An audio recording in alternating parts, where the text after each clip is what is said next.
All right, you guys are dealing with like the fattest glare ever, and it's probably on my glasses as well, but we're gonna deal with it. And we're also going to kind of steamroll this video. We're not gonna get into detailed topics. This is just the overview, and the overview of this video is gonna be 7 nutritional rules that you should abide by as a boxer, as a fighter, whether you're a pro or amateur, or somebody that just likes to box for fun, an extreme enthusiast like myself. But these are gonna be the 7 nutritional rules for you. Not a deep dive, once again, we're just gonna go over the rules 1 through 7. There's a little tidbits on one of them. We'll go into deep dive individually for each one of those a little bit later on, but let's start with rule number 1. Rule number 1 for you is going to be prioritize your protein. As an athlete, you should be anywhere from about 0.8 to 1 gram of protein per pound of body weight.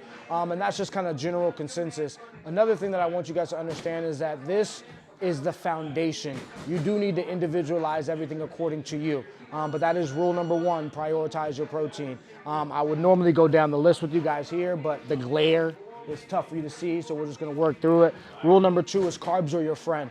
Don't avoid carbs. They're really helping you with your performance. I just say time them around your workout. If you're working out 2 times a day, if you're working out 3 times a day, if you wake up early enough, it's one of those things where it's like if you have enough time to eat carbs in the morning before your morning workout, have them. But you're thinking about 3 different areas of opportunities to have carbs during your workout or around your workout. Before, during, and after.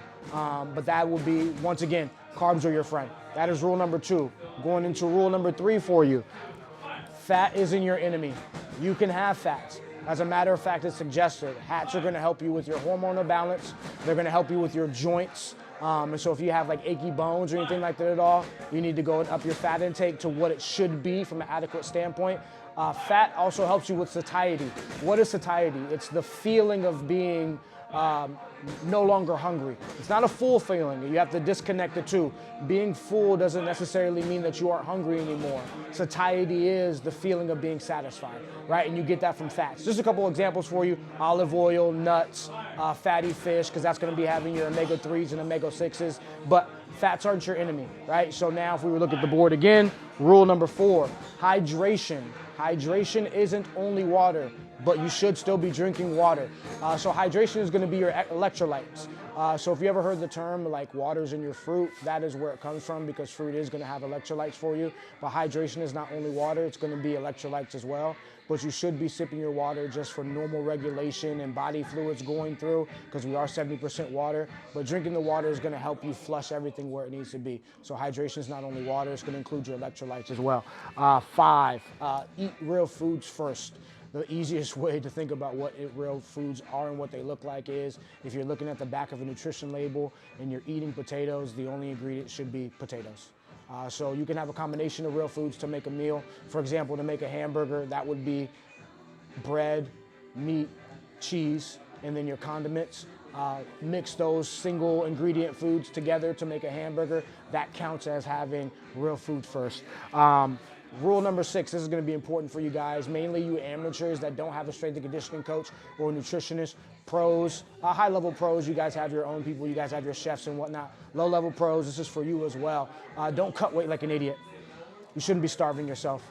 You should have an adequate nutrition program that allows you to peak around the weight that you should be at when you fight. But then also as well, if you're cutting weight like an idiot because you're cutting a bunch of weight, also don't be a weight bully, right? You shouldn't be cutting 50, 40 pounds, definitely not even at an amateur, 30 pounds to get to the weight class that you're at. You should be fighting around your weight so you're safely. But once again, skills pays the bills, but don't cut weight like an idiot. And then lastly, in rule number 7, it's gonna be consistency over perfection.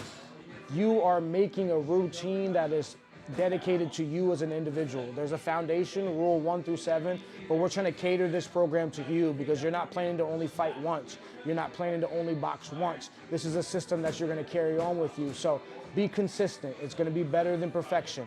Make your mistakes. That's how our brain changes. But that is rules 1 through 7 of the 7 rules for nutrition as a pro fighter or as an amateur or somebody that just likes to box. Once again, this is not a deep dive for you. If you have questions on how to cater this specifically for you, I have a free quiz for you in the link to get you more information. My academy is starting soon. That is going to teach you how to program for yourself according to your specific needs, not just teaching you what you need to do, but why you need to do it, when you need to do it, and how to cater it according to you yourself. But this was quick. Hopefully it was of value for you. If it was, comment what questions you have. Once again, I make videos according to the questions that you ask. But 7 nutritional rules again for you as a boxer, as a pro, as an amateur, or an extreme hobbyist when it comes to boxing. We'll see you on the next one.